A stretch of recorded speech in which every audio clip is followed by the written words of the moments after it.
Cluster ya Ifakara ni miongoni mwa cluster zenye vituo vya maendeleo ya huduma ya mtoto na kijana vinavyounda mkoa wa Morogoro kwa kushirikiana na kanisa.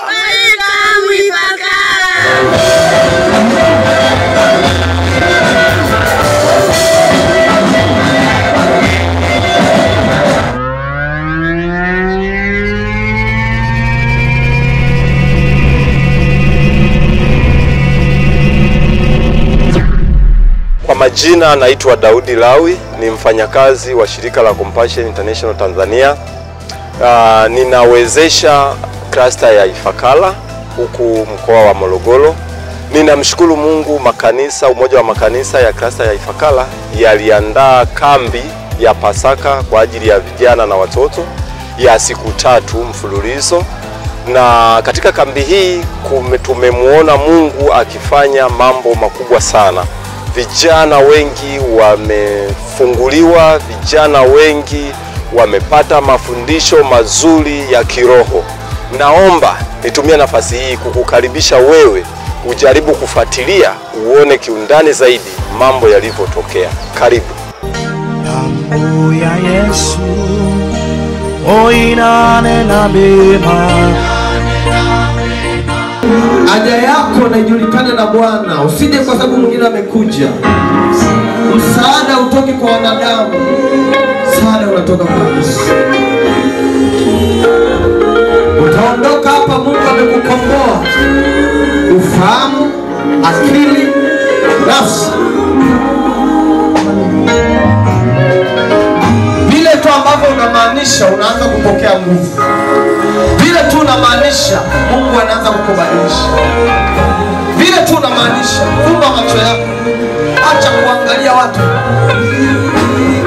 Damu ya Yesu inanena mema.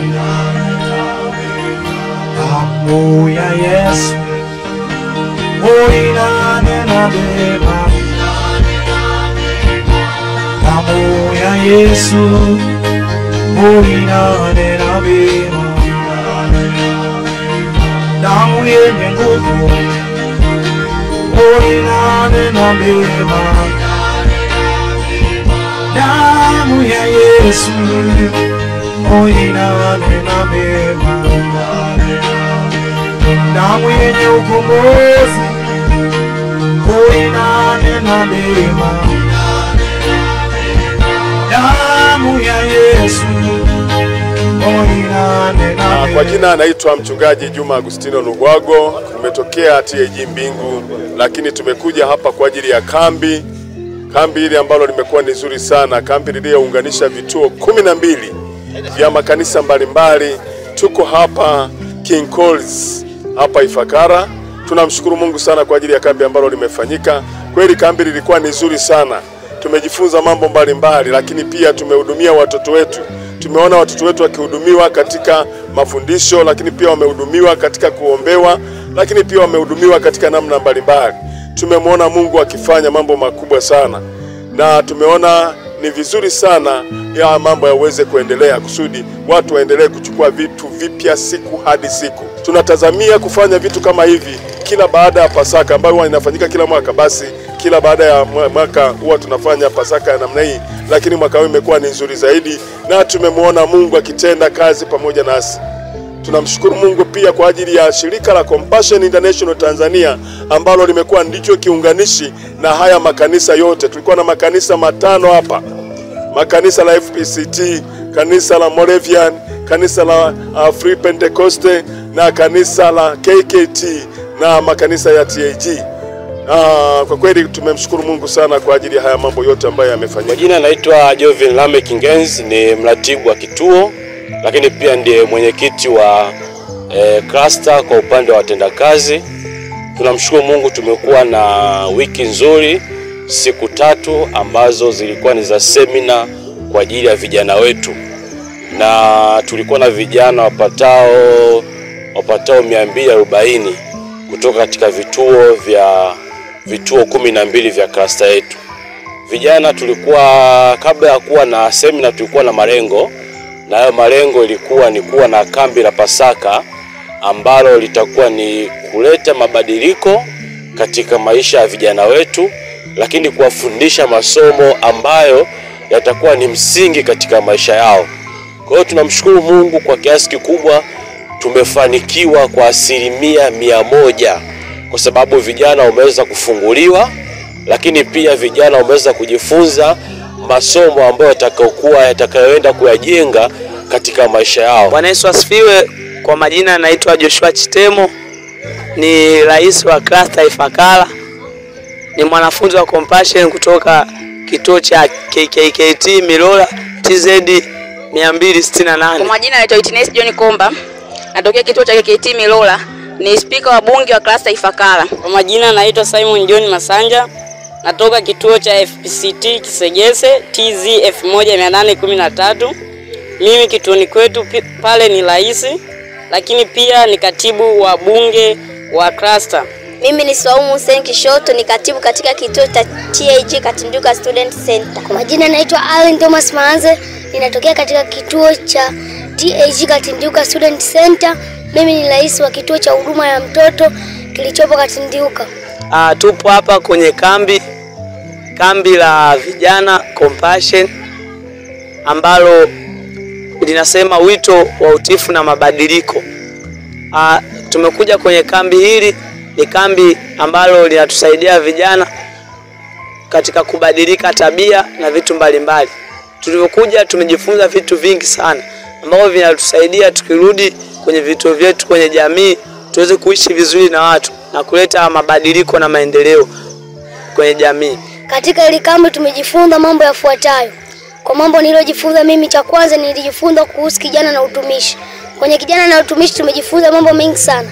Lakini kijana na utumishi tulifunzwa na mchungaji Babayo kama sikosei. Tumejifunza kuhusu kijana unatakiwa kumtumikia Mungu hata ukiwa katika shida na raha. Mchungaji alitutolea mfano kuwa yeye alikuwa akisoma form 4, alimuomba Mungu akitaka amtumikie amfanyie mambo manne, na kweli Mungu akatenda. Sasa nimejifunza kijana na utumishi, na mimi nitaenda kuifanyia kazi kuhusu kijana na utumishi. Tumejifunza kijana na kujitambua. Kijana ataweza, mafundisho ya kijana ataweza kujitambua kuwa yeye ni nani na anafanya nini, anatakiwa kufanya nini hapo baadaye.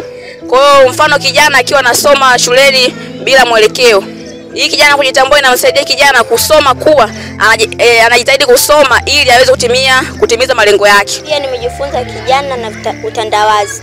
Utandawazi ukitumia vibaya unaweza nawe ukakufanya uwe vibaya. Kwa mfano, utandawazi unaweza kumfanya mtu awe mbali na Mungu, asiwe na Roho Mtakatifu ndani yake.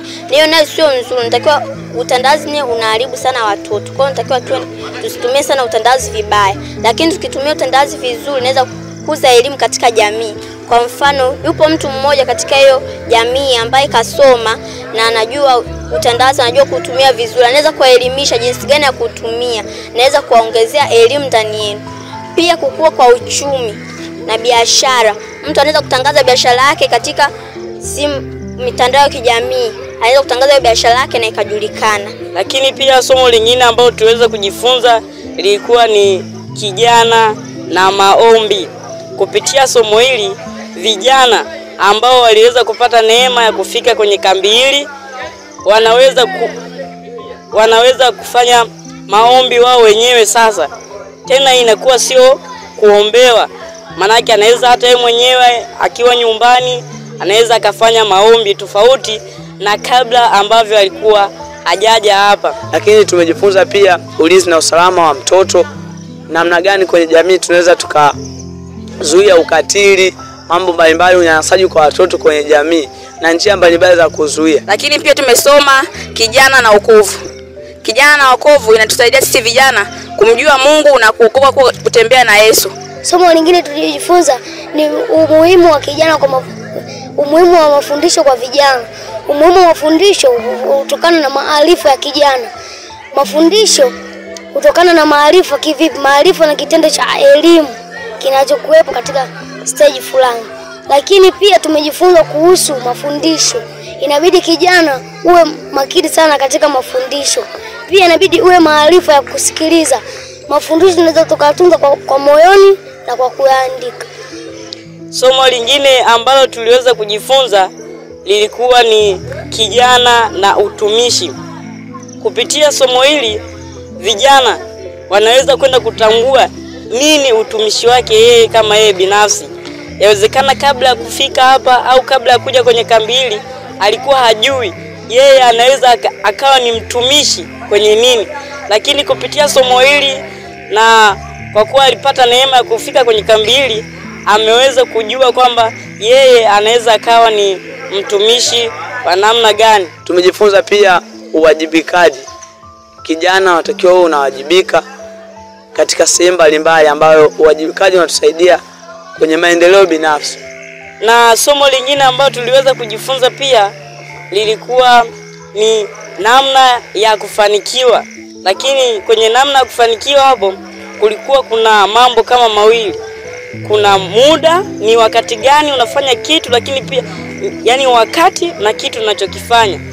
Kwa hiyo kupitia somo hili pia vijana wameweza kwenda kutambua ni kivipi wanaweza wakabalance muda, kwamba yani afanye kitu gani na kwa wakati gani, na anakuwa anafahamu kwamba nikifanya kitu hichi na kwa wakati huu nitakuwa nimefanya, labda tuchukulie kwa mfano akifanya kitu sahihi na kwa wakati sahihi atapata mafanikio. Lakini zaidi ya yote tunapenda kuushukuru uongozi ambao uliweza kuwa na maono haya ya kuwa na kambi hili, ambalo kambi hili limekwenda kusaidia vijana wengi. Lakini pia kwa nyakati za jioni katika kambi hili vijana waliweza kufunguliwa na wengine waliweza kupokea uponyaji. Lakini pia tunapenda kuwashukuru wachungaji ambao waliweza kuhudhuria kambi hili. Zaidi sana tunatamani makambi kama haya yaendelee kuwa ikiwezekana kila mwaka, kwa maana yana faida na yana matokeo chanya kwa vijana. Zaidi sana ashukuriwe Mungu wetu. Asante. Kwa tunamshukuru Mungu kwamba imekuwa ni siku 3 za baraka ambazo kama Cluster Ifakara tumeweza kufanikiwa. Kwa ujumla tunamshukuru Mungu, tumekuwa na nafasi nzuri, tumekuwa na siku nzuri katika huduma yetu ya mtoto na kijana. Mungu awabariki.